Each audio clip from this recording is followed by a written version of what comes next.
Hello everyone, this is Jiten and welcome to JK Online Classes. In this video, we are going to discuss the first chapter from the class 7 social science book. The name of the book is Our Environment. It is kind of geography book for the class 7. इससे पहले civics का और history के series complete हो चुका है, उसको channel पर अपलोड किया जा चुका है. So this is the first video for the chapter explanation of the first chapter from the book Our Environment. It is from the class 7 social science book. तो चैप्टर को एक्सप्लेन करने से पहले अगर बच्चों क्लास 7 के जो भी हो तो वीडियो के अंत तक जरूर बने रहना, क्योंकि वीडियो बहुत ही यूजफुल होने वाला है. और अगर अपने फ्रेंड्स के साथ भी इसे शेयर करो तो ज़्यादा अच्छा है, क्योंकि उनको भी पढ़ाई में हेल्प मिल जाएगा. अगर तुमको पढ़ाई में किसी तरीके का हेल्प चाहिए तो जेके ऑनलाइन क्लासेस से फ़ोन नंबर के माध्यम से या फिर वेबसाइट के माध्यम से संपर्क कर सकते हो. But all the services are paid. JK online classes YouTube पे भी है, फेसबुक पे भी है, इंस्टाग्राम प्रोफाइल भी है, व्हाट्सएप चैनल भी है एंड क्वारा पे भी है. सभी जगह से लाइक फॉलो सब्सक्राइब जरूर करो ताकि लेटेस्ट अपडेट से अपडेटेड रहो. मैं कुछ ना कुछ इन्फॉर्मेशन कंटेंट सब पे कुछ ना कुछ कभी ना कभी शेयर करते रहता हूँ. या फिर तुम मुझे ट्विटर पे भी फॉलो कर सकते हो. ओके बच्चों, तो जिनको आता है उनके लिए रिवीजन और जिनको नहीं आता उनके लिए शुरुआत. The chapter which we are going to discuss is named environment. Environment का हिंदी में मतलब हो गया पर्यावरण. ओके, तो after a long vacation when Ravi started going to school again, तो एक लंबी सी छुट्टी के बाद जब रवि दोबारा स्कूल जाना शुरू किया, he noticed that the only playground next to his school was dug up. तो उसने ये देखा कि उसके स्कूल के बगल में जो खेल का मैदान था उसकी खुदाई हो चुकी है. It has been dug up. People said that a huge building with many flats will be constructed there. लोगों से पता चला उसको कि यहाँ पे बड़े से बिल्डिंग बनेगा, बहुत बड़ा मकान बनेगा जिसमें बहुत सारे फ्लैट्स होंगे. Ravi was almost in tears. तो ये सुनकर के रवि की आंखों में आंसू आ गया. When he realized that the big playground with its soft grass, marigolds and butterflies is gone forever. तो जब उसको ऐसे ये खबर पता चली और उसका एहसास हुआ कि जो बड़ा सा खेल का मैदान था जिसमें नरम नरम घासें थी, मेरीगोल्ड के फूल उगे हुए थे, तितलियां उड़ा करती थी, तो ये प्लेग्राउंड अब हमेशा के लिए खत्म हो जाने वाला, अब यहाँ पे बिल्डिंग बनने वाला है. He shared his feelings with his classmates. तो ये बातें जाकर के अपने दोस्तों से बताया, अपने क्लास के दोस्तों से बताया. In the assembly, the principal too sadly observed. ठीक है, तो असेंबली में जब स्कूल शुरू होने से पहले जो असेंबली सभा लगता है तो उसमें प्रिंसिपल ने भी ऑब्जर्व किया उदास होकर के, see how our environment is changing. ठीक है, तो प्रिंसिपल ने उसे बताया, उसे नहीं सारे बच्चों को बताया असेंबली में कि देखो हमारा पर्यावरण, हमारा वातावरण कैसे बदल रहा है, उदास मन से. In the class Ravi asked his teacher. Class में रवि ने अपने टीचर से पूछा व्हाट इज द एनवायरमेंट. तो जो उसके प्रिंसिपल ने जो असेंबली में एनवायरमेंट वर्ड यूज किया था कि how our environment is changing, तो रवि क्लास में अपने टीचर से पूछ रहा है कि व्हाट इज एनवायरमेंट, एनवायरमेंट क्या हुआ. Whatever you see in your surroundings said the teacher. तो टीचर ने सिंपल सा जवाब दिया उसको आसान शब्दों में कि तुम अपने आसपास में जिन भी चीजों को देख रहे हो वो कहलाता है environment. Ravi thought aloud. Ravi कुछ ज्यादा जोर से सोचा. That means the school building, tables, chairs in the classroom, even that open field, the road, the garbage, my friends, all are parts of our environment. तो रवि ने बड़ी कस के बोला कि इसका मतलब कि जो बिल्डिंग है, टेबल चेयर जो क्लासरूम में पड़ा हुआ है, जो खुला हुआ खेल का मैदान है, सड़कें हैं, कचरा है, मेरे दोस्त हैं, ये सब का सब एक एनवायरमेंट का हिस्सा है.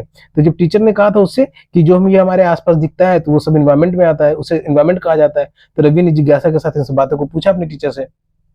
Yes said the teacher. तो टीचर ने बोला हाँ, but wait, some objects are created by nature. ठीक है, सब तो पार्ट है एनवायरमेंट का, लेकिन कुछ ऑब्जेक्ट्स ऐसे हैं जिसको नेचर के द्वारा बनाया गया है. सब objects have been created by nature.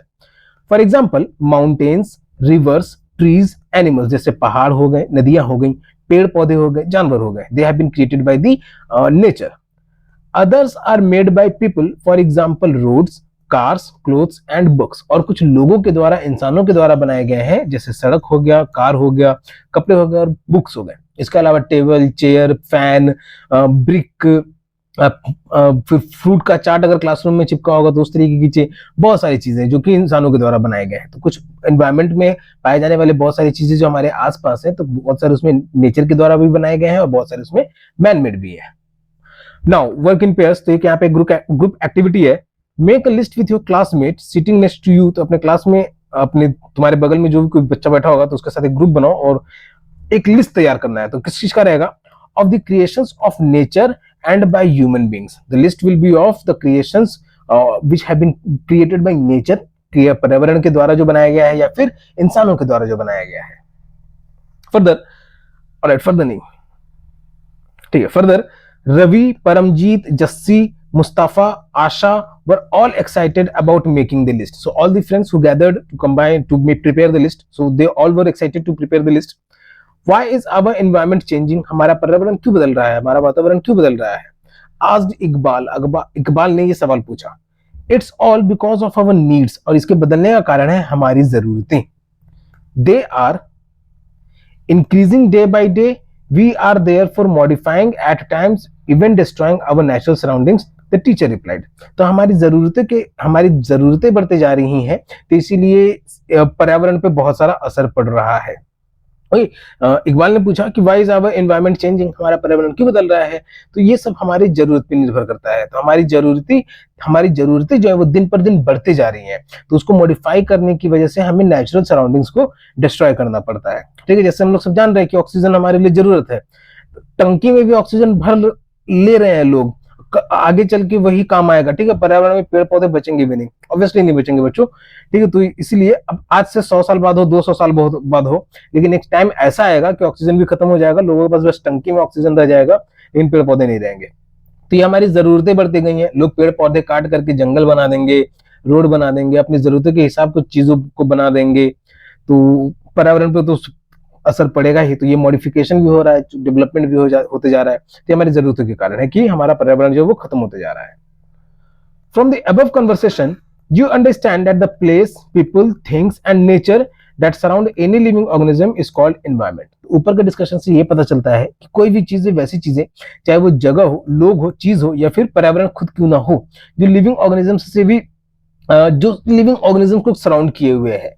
ठीक है, लिविंग ऑर्गेनिजम्स यानी पेड़ के आसपास भी अगर कोई चीज है, घास हो गया, दूसरा पेड़ पौधा हो गया, तो वो उस पेड़ का एनवायरमेंट हो गया. हम इंसानों के आसपास भी बहुत सारी चीजें हैं, तो वो हमारा एनवायरमेंट हो गया. तो वही चीज क्या कहलाया? एनवायरमेंट. कि that surrounded by place, people, thing and nature of any living organism. It is a combination of natural and human made phenomena. Environment जो है ये नेचुरल यानी प्रकृति और ह्यूमन मेड यानी इंसानों के द्वारा बनाया गया जो प्रक्रिया है, इन दोनों का कॉम्बिनेशन है. While the natural environment refers to the both biotic and abiotic conditions existing on the earth. तो वही नेचुरल एनवायरनमेंट जो है इसमें बायोटिक और एबायोटिक दोनों कंडीशंस आते हैं. तो बायोटिक एनवायरनमेंट, एबायोटिक क्या हुए, दोनों का डिफिनेशन याद दिया हुआ है कि biotic the world of living organisms, जो जीव जंतुओं का जो वर्ल्ड है, दुनिया है, ठीक है, चाहे वो प्लांट हो या फिर एनिमल्स हो, वी ह्यूमंस आल्सो, ठीक है, ये भी हम लोग भी बायोटिक के अंदर ही आता है. तो world of living organisms. Abiotic the world of non living elements, example land, air, land हो गया, एयर हो गया, फिर सनलाइट हो गया, ये सब क्या हो गया? तो एबायोटिक हो गए. तो इन दोनों के बीच का जो रिलेशन है ये सब के सभी एनवायरनमेंट के अंदर में ही आता है. Further, human environment reveals the activities, creations and interactions among human beings. तो इंसानों का जो पर्यावरण है इसमें बहुत सारे ऐसी एक्टिविटीज हैं, ऐसी रचनाएं हैं और उनके बीच की बातचीत है, इंटरेक्शंस है, जो कि इंसानों के बीच में इंटरेक्शन है. तो ये सब कुछ रिवील करता है, एनवायरनमेंट के बारे में हमें और ज्यादा डिटेल से बताता है. ठीक, जैसे स्टार्टिंग चैप्टर का स्टार्टिंग में ही बताया हुआ है कि लंबी सी छुट्टी के बाद जब रवि स्कूल के पास आया तो उसने क्या देखा कि बगल वाले प्लेग्राउंड को गड्ढा खोदा जा रहा है. तो बच्चों तो यही समझो कि अगर प्लेग्राउंड को गड्ढा खोदा जा रहा है तो वहां पे जितने भी पेड़ थे, जो भी वहां पे छोटे मोटे कीड़े मकोड़े या सुंदर सुंदर भी कीड़े होते हैं, ऐसा नहीं कि सबके घिनौना ही होता है, ये तो उन सबको भी, घर को भी तबाह किया गया है. फिर बहुत सारे फूल पौधे थे जो नेचुरल ऑक्सीजन प्रोवाइड किया करते थे, तो वहां पे बहुत बड़ा बिल्डिंग बन रहा है, तो वहां पे वो लोग आकर के कार्बन डाइऑक्साइड प्रोवाइड करेंगे. सो this is how environment has changed and interaction has occurred. Interaction occurred जो यहाँ पे बताना था कि वहां जहां पहले प्लेग्राउंड था इंसानों के बदौलत थी, ठीक है, वो प्लेग्राउंड भी इंसानों ने ही बनाया था, नेचर ने उसको बनाया नहीं था, लेकिन वो इंसानों ने ही बनाया था और इंसानों ने ही चाहा तो उस प्लेग्राउंड को तोड़ करके अब वहां पे बिल्डिंग बना रहे हैं. So this is the interaction between nature and human beings. Okay, तो अब हमारा अगला टॉपिक है नेचुरल एनवायरनमेंट. इसको रीड करने से पहले let us move to the page first. यहाँ पे एक बेसिक जानकारी है. Environment is our basic life support system. Environment यानी वातावरण जो है वो हमारा बेसिक लाइफ सपोर्ट सिस्टम है, जो हमें जीवन देता है. It provides the air we breathe. Environment से हमें हवा मिलती है जो हम लोग सांस लेते हैं. द वाटर वी ड्रिंक, वो पानी मिलती है जो हम पीते हैं. The food we eat and the land where we live, वो खाना जो हम लोग खाते हैं तो वो सब हमें एनवायरनमेंट से मिलता है. ठीक है, वो इंसान नहीं उगाता है, इंसान नहीं बनाता है, इंसान उसको उगाता है. ठीक है, अगर प्रकृति चाहे, मान लो कि खेतों में किसान ने बीज छीट डाल दिया, लेकिन ऐसा मौसम हो गया कि सूरज गर्मी भयानक कर दे, बारिश भी ना हो, तो वो किसान बाबा जी का ठुल्लू लेके बैठा रह जाएगा बच्चों। हाँ ठीक है, उस जगह पे वो किसान भी बाबा जी का ठुल्लू लेके बैठा रह जाएगा, और ना अनाज उगेगा और ना कुछ हो पाएगा। और समझो कि शहर में भी अगर तुम रह रहे हो तो तुम तक भी अनाज भी नहीं पहुंच पाएगा। तो इस तरीके से इन्वायरमेंट जो है वो हम लोगों पे असर डालता है। How do human beings modify this natural environment? तो ह्यूमन बींग्स जो है, इंसान जो है, वो इस प्राकृतिक वातावरण को कैसे मॉडिफाई करते हैं, उसको चेंज करते हैं। The car fumes pollute the air, गाड़ियों से निकलने वाले धुएं। अब गाड़ियां यहाँ पे सिर्फ सड़क पे चलने वाली गाड़ियां नहीं, ठीक है, ट्रेन भी हो गए, अब के समय भर इलेक्ट्रिफाइड हो चुकी हैं, लेकिन वो इलेक्ट्रिसिटी भी जनरेट हो रही है, तो कहीं पे हाइड्रो पावर इलेक्ट्रिक से, थर्मल पावर इलेक्ट्रिक से, वहां पे धुआं निकल रहा है। ये डायरेक्टली ना होकर के इनडायरेक्टली हो रहा है। फिर जहाज उड़ता है, एरोप्लेन उड़ता है, रॉकेट छोड़े जा रहे हैं। अभी तुम लोग स्पेस एक्स से बहुत ज्यादा अवेयर हो गए, देखते हो कि एलॉन मस्क जो है हर 2-3 दिन पे एक नया रॉकेट टेस्टिंग कर रहा है। तो सोचो इतना फ्यूल कंजम बर्न हो रहा है, तो उसमें क्या हम आम आदमी, हम लोग तो जाकर के वो फ्यूल नहीं जला रहे हैं। वो पढ़े लिखे इंसान है जो बिना कुछ और अल्टरनेट रास्ता नहीं खोज पा रहे हैं, जहां पे वो लोग और लिक्विड ऑक्सीजन यूज कर रहे हैं। ठीक है, ये भी ध्यान रखना, वो रॉकेट जैसी चीज को लॉन्च करने के लिए वो लोग लिक्विड ऑक्सीजन यूज कर रहे हैं। वो ऑक्सीजन जिसको हम लोग इनहेल करते हैं, जिसको आगे चल के यूटिलाइज भी कर, तो वो लोग उसको बर्न कर रहे हैं। तो इस तरीके से एनवायरमेंट को असर कर रहे हैं। Water is collected in a pot, पानी को बर्तन में जमा करके रखना। Food is served in vessels and land is used to build factories, और जमीनों पे कारखाने भी बन रहे हैं। So this is how humans are modifying the natural environment. Human beings make cars, mills, factories and manufacture containers. इंसान जो हैं वो गाड़ियां बना रहे हैं, कारखाने बना रहे हैं, और कंटेनर्स यानी डब्बे जैसे चीज बना रहे हैं। लेकिन पेड़ नहीं बना पाएंगे, पेड़ उगाना ही पड़ेगा। ठीक है, और वो एक बड़ा सा पेड़ होने में उसको 10-15 साल लग जाएगा। जैसे 1 साल के अंदर एक बहुत बड़ा फैक्ट्री सेटअप किया जा सकता है। ठीक है, उसको टीवी में दिखाया जा सकता है कि देखिए इस देश ने इतना बड़ा फैक्ट्री को 1 साल के अंदर सेटअप किया गया। लेकिन जितना जितना एरिया में उस बड़े फैक्ट्री को सेटअप किया गया होगा, उतने एरिया में अगर ग्रीनरी सेटअप करना है तो उसके लिए 1 साल नहीं लगेगा, उसके लिए 15 साल लगेगा। तो वो सब वहां पे इंसानों के द्वारा उसको नहीं किया जा सकता है, कि इंसान पेड़ नहीं उगा सकते हैं। They are harming the environment, that's all. This is how human beings modify natural environment. तो इस तरीके से ह्यूमन बींग जो है नेचुरल इन्वायरमेंट को असर कर रहा है। देखिए यहाँ पे बहुत बढ़िया सा इमेज दिया है बच्चों, देख सकते हो यहाँ पे कंपोनेंट्स ऑफ इन्वायरमेंट। इन्वायरमेंट जो है हमारा वातावरण जो है किन किन चीजों से मिलकर बना हुआ है। तो पहले तो नेचुरल चीजों से, जैसे लैंड हो गया लिथोस्फेयर, जमीन का पार्ट, एयर हो गया एटमोस्फेयर, हवा का पार्ट, वाटर हो गया hydrosphere, and living beings biosphere. These are the natural components of environment. Then human made environment, buildings हो गए, पार्क्स हो गए, ब्रिजेस हो गए, रोड्स हो गए, इंडस्ट्रीज हो गए, मॉन्यूमेंट्स हो गए। These are the human made environment. फिर human itself are the component of environment. ठीक है, इंसान जो है वो खुद एक इन्वायरमेंट का कंपोनेंट है। ह्यूमन में भी इंडिविजुअल, ठीक है, इंडिविजुअल वो इंसान जो अकेले रहते हैं। ठीक है, जो बहुत सारे ऐसे होते हैं जो अकेले रहते हैं, जिनको अकेला रहना पसंद है, तो वो हो गया इंडिविजुअल में। फिर फैमिली, कुछ होते हैं जो फैमिली के साथ रह रहे हैं। ठीक है, फैमिली में हस्बैंड वाइफ हो गया, उनके बच्चे हो गए, इस तरीके से। कम्युनिटी, कुछ हो गया कि कम्युनिटी में भी रहते हैं, कि बहुत बड़ा समुदाय है, तो लोग अपने समुदाय के साथ रहते हैं। और कम्युनिटी से भी बड़ा हो गया रिलीजन, धर्म, हर धर्म का अपना अपना कम्युनिटी। फिर उसके बाद एजुकेशनल इंस्टीट्यूशंस, तो उस बेसिस पे भी ह्यूमंस जो है अपने आप को ग्रुपिफाइड करके रखते हैं, एजुकेशनल के बेसिस पे भी। इकोनॉमिक, अर्थव्यवस्था की, कोई अमीर है तो अमीर के साथ अमीर दोस्ती करते हैं, गरीब के साथ गरीब दोस्ती करते हैं, अमीर गरीब। तो इस तरीके से भी ह्यूमंस का जो है वो अपना कम्युनिटी बन रहा है, एनवायरमेंट बन रहा है। पॉलिटिकल सिचुएशन, राजनीति के आधार पे किस तरीके से ह्यूमंस जो हैं वो लोग भी एक दूसरे से इंटरकनेक्टेड रहते हैं। So these are the components of environment, natural, human made and human themselves. बहुत बहुत बढ़िया यहाँ पे पिक्चर के द्वारा बताया गया है, बुक में अच्छे से इसको अच्छे से पढ़ना समझ में आएगा। ऑलराइट, तो अब हमारा एक वर्ड है यहाँ पे, एक इंटरेस्टिंग टॉपिक दिया हुआ, वर्ड ओरिजिन, कि ये वर्ड कहाँ से उत्पन्न हुआ है। तो इस पहला जो वर्ड है वो एनवायरमेंट। तो एनवायरमेंट जो एक फ्रेंच का वर्ड है, जिसको एनवायरनर, ठीक है, एनवायरनर वर्ड है, फ्रेंच वर्ड है ये, जिसका मतलब होता है नेबरहुड। नेबरहुड यानी अड़ोस पड़ोस की चीज। ठीक है, तो अड़ोस पड़ोस में आसपास की चीज यहाँ पे।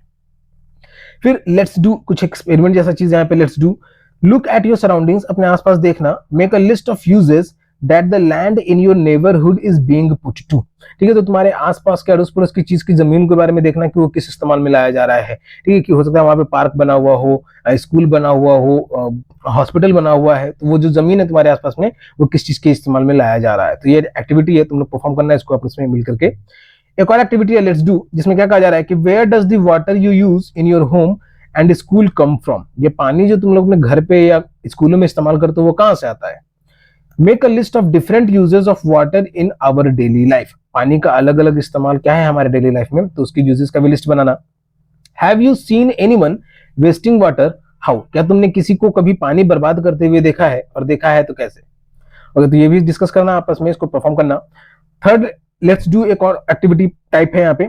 Observe the sky while coming to school, school से कमिंग टू स्कूल, ठीक है, स्कूल से आते समय में सूरज को देखना, आसमान को देखना। Make a note whether the day is cloudy, rainy, Sunny, foggy etcetera, ठीक है, तो ये भी देखना कि जो स्कूल से आते समय में कि मौसम कैसा है, बादल घेरे हुए है, बारिश हो रहा है, धूप है या फिर कोहरा जैसा है। So these are the activities on this page. Now let us continue our reading for the natural environment. अभी हम लोगों ने जाना environment के बारे में सिर्फ, और environment का interaction with the human beings, कि इंसानों का उसमें, या फिर human beings, how human beings are modifying the environment, इंसान जो है वो environment को कैसे modify कर रहे हैं। Now we are going to read natural environment. Natural यानी nature के, जो पर्यावरण के द्वारा जो environment है, जो हम लोगों ने इस components में देखा है, land, air, water and living things. Alright, it starts with land, water, air, plants and animals comprise the natural environment. ठीक है, जमीन हो गया, पानी हो गया, हवा हो गया, पेड़ हो गए, पौधे हो गए, जानवर हो गए, ये सब का सब कहलाया हमारा natural environment. You are familiar with the meaning of lithosphere, hydrosphere, atmosphere and biosphere from your previous classes. Previous class में, क्लास 6 में ये सारे इन सब चीजों के बारे में बताया गया था, लिथोस्फीयर के बारे में, हाइड्रोस्फीयर के बारे में, एटमॉस्फेयर के बारे में, बायोस्फीयर के बारे में। तो इसको तुम लोग डिस्कस रीड करना फिर से। Let us learn some more facts about these domains. अब इन क्षेत्रों के बारे में, इन सब चीजों के बारे में और कुछ ज्यादा जानते हैं हम लोग। तो starting from the lithosphere. Lithosphere is the solid crust और the hard top layer of the earth. Lithosphere जो है ये मजबूत सा क्रस्ट है धरती का, जो टॉप लेयर है, हार्ड वाला लेयर है, वो कहलाया लिथोस्फीयर। लैंड पार्ट, ठीक है, land portion of the earth is the lithosphere. It is made up of rocks and minerals, ये चट्टानों से बना हुआ है और खनिजों से बना हुआ है, मिनरल्स से बना हुआ है। And covered by a thin layer of soil, और मिट्टी के एक पतले लेयर से ये कवर्ड भी है। It is an irregular surface with various land forms such as mountains, plateaus, plains, valleys etcetera. Lithosphere जो है ये इर्रेगुलर सरफेस से कवर है, और जैसे माउंटेन्स हो गए, प्लेट्यू हो गए, प्लेन्स हो गए और वैलीज हो गए, these are the irregular form surfaces, ठीक है, different forms of land surfaces on the lithosphere. Landforms are found over the continents and also on the ocean floors. Landforms जो है वो कॉन्टिनेंट्स में भी पाए जाते हैं और ओशन फ्लोर्स में भी पाए जाते हैं, ठीक है। कॉन्टिनेंट्स कहने का मतलब कि जो महाद्वीप होते हैं, यूरेशिया हो गया, एशिया हो गया, फिर एशिया हो गया, अमेरिका हो गया, south north America, south America, तो जितने भी कॉन्टिनेंट हैं उन सबका जो लैंडफॉर्म्स है, और ओशन के फ्लोर्स पे भी, जो महासागर हम लोग जिसे कहते हैं, ठीक है, पैसिफिक ओशन हो गया, अटलांटिक ओशन हो गया, उसके नीचे में भी जमीन है, ठीक है। ऐसा नहीं कि एक तरफ से पानी है तो दूसरे तरफ भी पानी ही जा रहा है, उसके नीचे भी जमीन है। वो जमीन का जो पार्ट है, जो समुद्र के नीचे, नदी के नीचे, महासागर के नीचे जो जमीन है, वो भी लैंडफॉर्म के अंडर में ही आता है। Further, lithosphere is the domain that provides us forest, grasslands for grazing, land for agriculture and human settlements. Lithosphere वो क्षेत्र है जो हमें जंगल देता है, जानवरों को चरने के लिए घास की जमीन देती है, खेती बाड़ी के लिए हमें जमीन प्रोवाइड करता है, और इंसानों के बसने के लिए भी जगह देता है, ठीक है। जमीन अगर नहीं होती तो हम लोग इंसान भी उस पर बस नहीं पाते, पानी में तो ऐसे डूब जाते हैं, और हवा में तो हम लोग लटक सकते हैं नहीं। It is also source of mineral wealth, ठीक है, जमीन जो है उससे हमें बहुत सारा खनिज भी मिलता है। मिनरल वेल्थ कहने का मतलब आयरन हो गया, कॉपर हो गया, और गोल्ड हो गया, डायमंड हो गया, प्रेशियस स्टोन्स भी हो गए, तो all of the minerals which we get to know, which we get from the lithosphere, सब lithosphere यानी लैंड पार्ट ऑफ द अर्थ से मिलता है हमें। So different domains of the environment has been shown in this image. इस image में दिखाया हुआ है अलग अलग डोमेन्स। लिथोस्फीयर जमीन का पार्ट जहाँ पे पेड़ पौधे भी है, खेती भी हो रहा है, गाड़ियां भी चल रही हैं, लोग घर बना करके रह भी रहे हैं, ठीक है। फिर hydrosphere, hydrosphere is that part where water exist, ठीक है, जहाँ पे पानी बसा हुआ होता है, तो वो कहलाया हमारा हाइड्रोस्फीयर। फिर एटमोस्फेयर, ठीक है, हवा वाला जो पार्ट है वो कहलाया हमारा एटमोस्फेयर। एंड देन आता है बायोस्फीयर, जो इन तीनों स्फीयर को कनेक्ट करके रखता है, lithosphere, hydrosphere and atmosphere. Biosphere is the thin line between all of these spheres. Further, the domain of water is referred to as hydrosphere, जो पानी का क्षेत्र है उसे कहा जाता है hydrosphere. It comprises various sources of water and different types of water bodies, इसके अंदर पानी के बहुत सारे स्रोत हैं और पानी के अलग अलग बहुत सारे भाग भी हैं, जैसे rivers, lakes, seas, oceans etcetera. नहीं, डिफरेंट सोर्सेस ऑफ वाटर, जहां से भी पानी मिल रहे हैं, तो कहीं पे रेन की मदद से मिल रहा है, कहीं पे पहाड़ों से पानी गिरते हुए आ रहा है, तो इस तरीके से अलग अलग सोर्सेस ऑफ वाटर भी है इस हाइड्रोस्फीयर में। और अलग अलग जगह पे भी पानी है, जैसे नदियां हो गई, झील हो गई, समुद्र हो गए, महासागर हो गए, तो ये सब यहाँ पे पहले से ही पानी मौजूद है। It is essential for all living beings organisms. तो वाटर जो है वो सारे जीव जंतु के लिए बहुत ही ज्यादा जरूरी है। अब समुद्र के बारे में, महासागर के बारे में क्या कहा जाता है कि वहां के पानी खारा होता है। ये तो वो खारा पानी क्या है, हमारा हम जैसे इंसानों के लिए कि हम लोग उसको कंज्यूम नहीं कर सकते हैं, लेकिन उस खारे पानी में भी तो जीव जंतु रह रहे हैं। So these those water are suitable for those creatures. वो जो समुद्र का पानी जो है वो उन जीव जंतुओं के लिए सुटेबल है, वो उनके लिए घर का काम कर रहा है, भले ही हम लोग उस पानी को कंज्यूम नहीं कर पा रहे हैं। So this is the hydrosphere. ये क्या कहलाया, एक पानी का क्षेत्र जो हमारे अर्थ में मौजूद है। अब आफ्टर लिथोस्फीयर, एक तो लिथोस्फीयर हो गया, दूसरा hydrosphere. Now the atmosphere, it is the thin layer of air that surrounds the earth. ये पतली हवा की वो परत जो हमारे अर्थ को घेरे हुए है, जो सराउंड किए हुए है। The gravitational force of the earth holds the atmosphere around it. धरती का ग्रेविटेशनल फोर्स जो है वो एटमोस्फेयर को अपनी तरफ पकड़ के रखे हुए रहता है। It protects us from harmful rays and scorching heat of the sun. Atmosphere जो है हमें हानिकारक किरणों से भी बचाता है और चिलचिलाती हुई धूप से भी बचाता है। It consist of number of gases, इसमें बहुत सारे गैसेस प्रेजेंट है। डस्ट एंड वाटर वेपर, धूल मिट्टी के कण हैं, और पानी की बूंदे भी हैं, वाटर वेपर भी है। The changes in the atmosphere produce changes in the weather and the climate. Atmosphere में अगर कोई भी चेंजेस होता है, बदलाव होता है, तो इससे वेदर यानी छोटी जगह पे मौसम, और क्लाइमेट यानी लंबे अंतराल के लिए भी मौसम में बहुत सारे चेंजेस देखने को मिल जाता है एटमोस्फेयर में चेंजेस होने की वजह से। Further, plant and animal kingdom together make biosphere. ठीक है, तो प्लांट एंड एनिमल किंगडम यानी पेड़ पौधे जो हो गए और जीव जंतु के जो पार्ट हो गए, वो दोनों मिलकर के बना रहे हैं बायोस्फेयर यानी जैविक क्षेत्र, और द लिविंग वर्ल्ड, और जिंदा रहने वाला। ठीक है, तो अब प्लांट समुद्र में भी पाए जाते हैं, जमीन पे भी पाए जाते हैं, और हवा में भी उड़ते रहते हैं पॉलन के फॉर्म में। ठीक है, और जीव जंतु वो तो तीनों जगह पे पाए जाते हैं। तो बायोस्फीयर हर जगह पे एग्जिस्ट करता है, लिथोस्फीयर पे भी, हाइड्रोस्फीयर पे भी, और एटमॉस्फेयर पे भी। Therefore it also acts as a thin layer between all these spheres. It is a narrow zone of the earth where land, water and air interact with each other to support life. ये तो biosphere एक पतला सा क्षेत्र है जहां पे land, water और एयर जो है इंटरेक्ट करता है, मिलता है, ताकि जीवन जो है वो बना रह सके। So these are the spheres which we get to know. Now the topic which we are going to read is what is ecosystem. Ecosystem क्या होता है? At an NCC camp that Ravi's class was attending, एक NCC का camp था। NCC क्या हुआ बच्चों, अगर तुम लोग ज्वाइन किए हुए होगे तो जानते होगे, अगर नहीं जानते हो तो क्लास में अपने टीचर से पूछना, ठीक है, कि NCC क्या होता है। तो रवि का क्लास जो है NCC कैंप अटेंड करने गया हुआ था। जस्सी एक्सप्लेन करके कह रहा है, what a heavy downpour. Downpour का मतलब हो गया बारिश। ठीक है, तो हेवी डाउनपोर यानी मूसलाधार बारिश, बहुत कस के पानी बरसा। It reminds me of my home in Kerala. जैसे बोल रहा है कि ये मुझे अपने घर केरला में जो इसका घर, तो उसकी याद दिलाता है। You should come and see how it pores and pores and pores over the lush green fields and coconut plantations. तुमको आना चाहिए और देखना चाहिए कि वहां से बरसता है हरे भरे खेतों में भी और नारियल के पेड़ों पे भी। तो केरला में पानी जहां पे बारिश होती है, तो जस्सी उधर का रहने वाला है, तो उसको ये जो एनसीसी कैंप में गया हुआ था, तो वहां के बारिश को देख करके इसको अपना केरला का घर याद आ रहा है। हीरा फ्रॉम जैसलमेर एक्सक्लेम्ड। तो हीरा जो है वो जैसलमेर का है, तो वो एक्सक्लेम करके कह रहा है, वी गेट नो रेन्स। हमें वहां पे बारिश होती ही नहीं है। वी सी ओनली कीकर एंड सैंड। हमें वहां पे सिर्फ कीकर देखने को मिलता है और बालू। ठीक है, क्योंकि वो डेजर्ट एरिया है। As far as the eyes can see, जितनी दूर तक भी नजरें जा सकती हैं, सिर्फ कीकर और बालू दिखती है।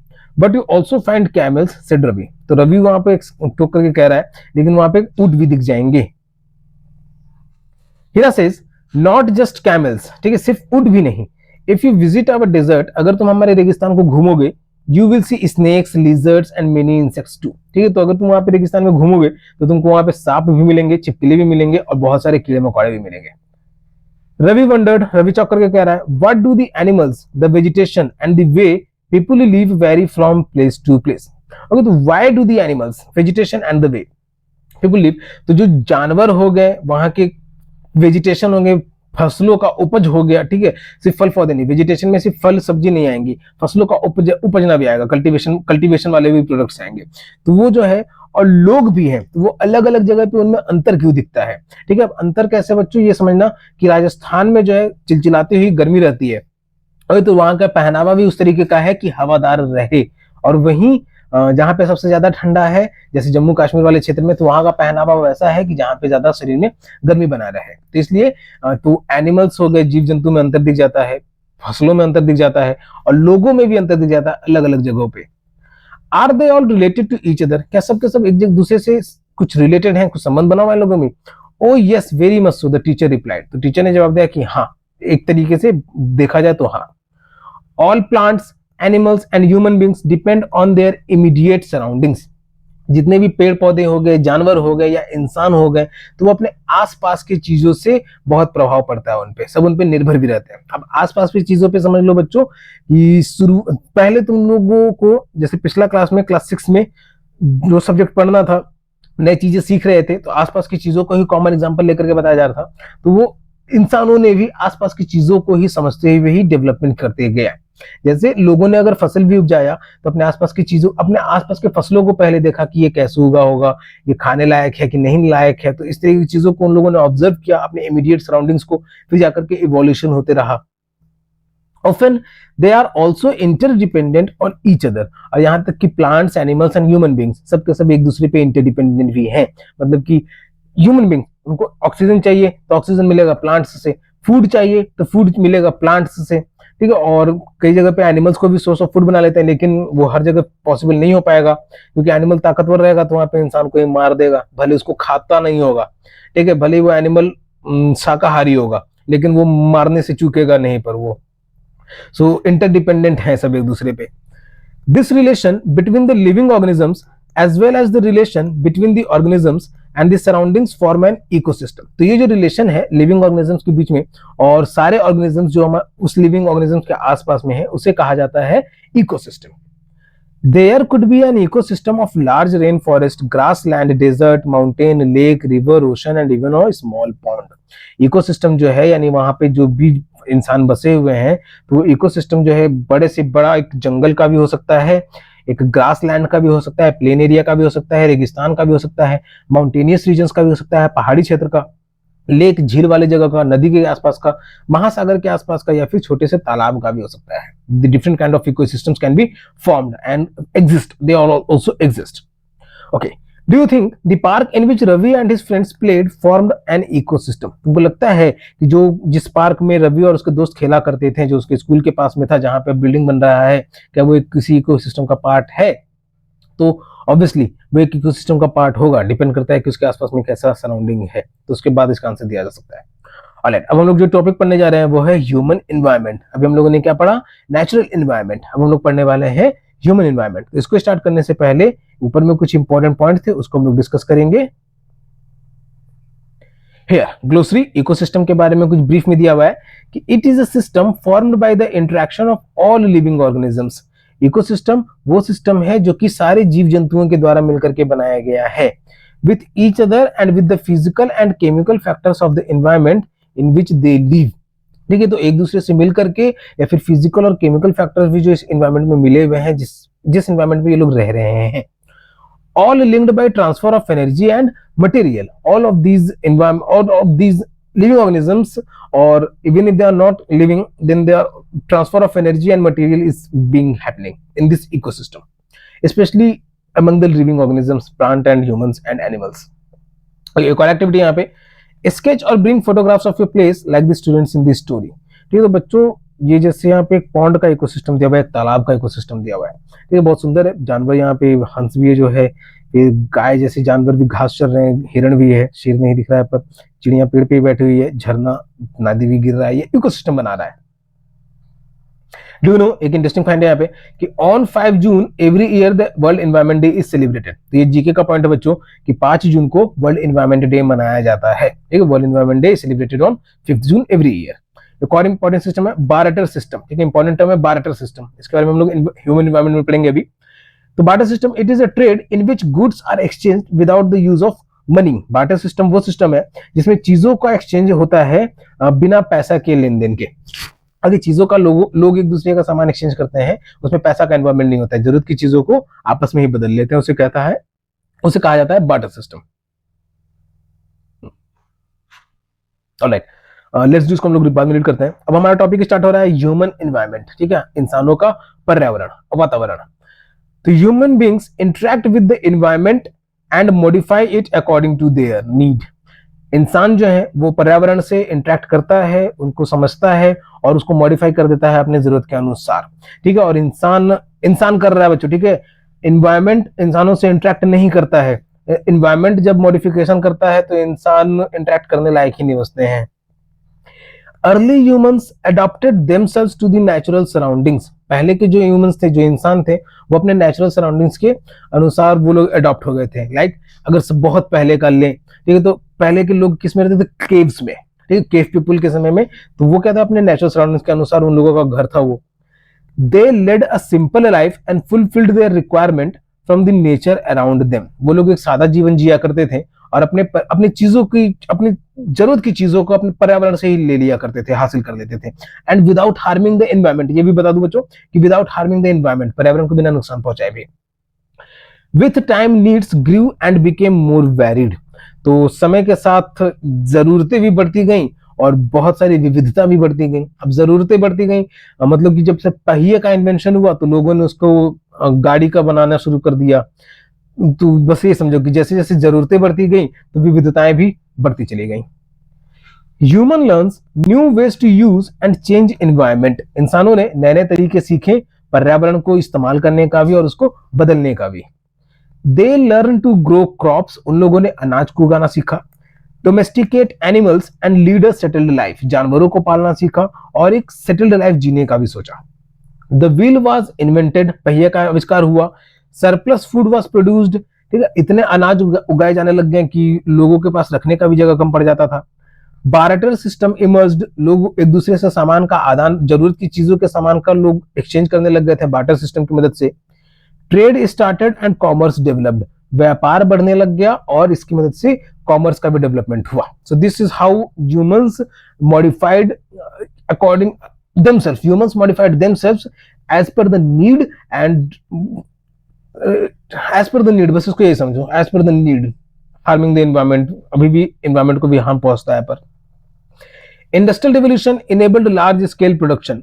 इंडस्ट्रियल रिवोल्यूशन होने की वजह से, यानी औद्योगिक क्रांति आने से लार्ज स्केल प्रोडक्शन बढ़ा। जैसे बड़ी बड़ी चीजें बनने लगी, हवाई जहाज, रॉकेट, ये सब जहां बन रहा है वो सब क्या है? लार्ज स्केल प्रोडक्शन है। इसे हम लोग घर में बैठ करके नहीं बना रहे हैं। घर में बना रहे तो वो सब प्रोजेक्ट कहलाएगा, ठीक है, वो सब सिंपल सा प्रोजेक्ट कहलाएगा, बड़ा वाला प्रोजेक्ट नहीं कहलाएगा।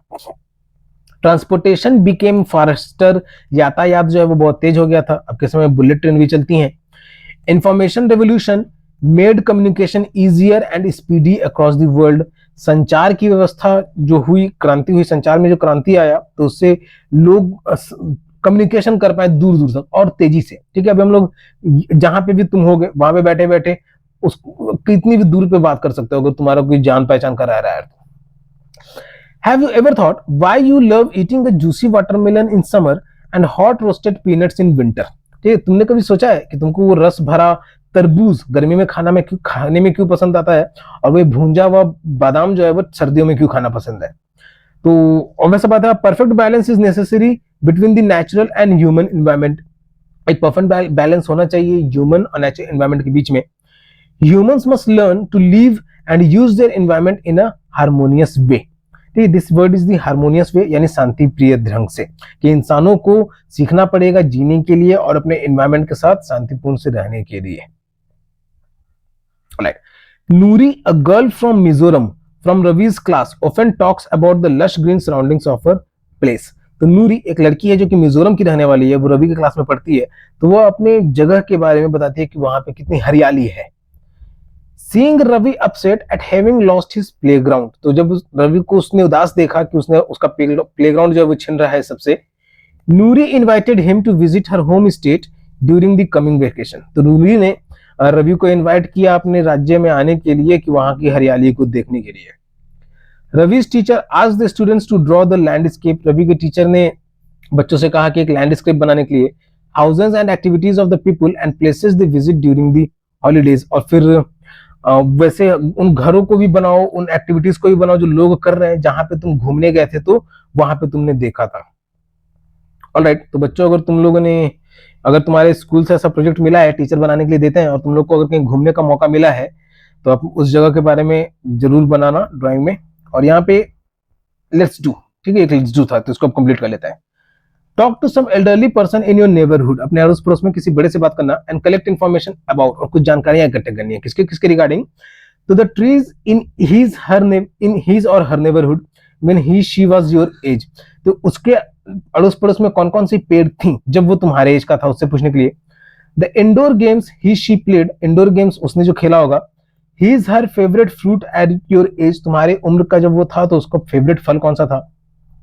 How did they make themselves comfortable during hot summers and cold winters, वो अपने आप को गर्मी के समय में और सर्दी के समय में अपने आप को कंफर्टेबल कैसे करते थे।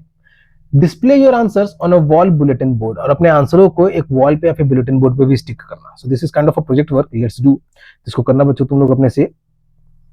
ऑलराइट, सो अब एक्सरसाइज स्टार्ट हो रहा है। सो this is the end of the first chapter, environment. अगर किसी का कोई तरह का कोई दिक्कत आया बच्चों, तो वेबसाइट पे जा करके कमेंट करके पूछ सकते हो, ठीक है। That service is free. Apart from that, अगर पढ़ाई में किसी तरीके का हेल्प चाहिए तो जेके ऑनलाइन क्लासेस से फोन नंबर के माध्यम से या फिर वेबसाइट के माध्यम से संपर्क कर सकते हो, बट इट इज फ्री, ठीक है, पैसा लगेगा। जो चैप्टर हम लोगों ने डिस्कस किया था वो था chapter 1, environment, from the class 7 social science, our environment book. Okay, जाने से पहले जेके ऑनलाइन क्लासेस यूट्यूब पे भी है, फेसबुक पे भी है, इंस्टाग्राम प्रोफाइल पे, व्हाट्सएप चैनल भी है, क्वारा पे भी है। मैं सब पे कुछ ना कुछ अपडेट करते रहता हूँ, इन्फॉर्मेशन कंटेंट रहता है, तो सब जगह लाइक फॉलो सब्सक्राइब जरूर करो, लेटेस्ट अपडेट से अपडेटेड रहोगे। या फिर तुम मुझे ट्विटर पे फॉलो कर सकते हो। तो जिनको आता है उनके लिए रिवीजन, और जिनको नहीं आता उनके लिए शुरुआत। वीडियो में यहाँ तक बने हुए तो वीडियो को लाइक जरूर करना, अपने दोस्तों के साथ भी शेयर करना ताकि उनको भी हेल्प मिल सके। तब तक के लिए keep subscribing, keep supporting, keep loving and keep learning. Thank you.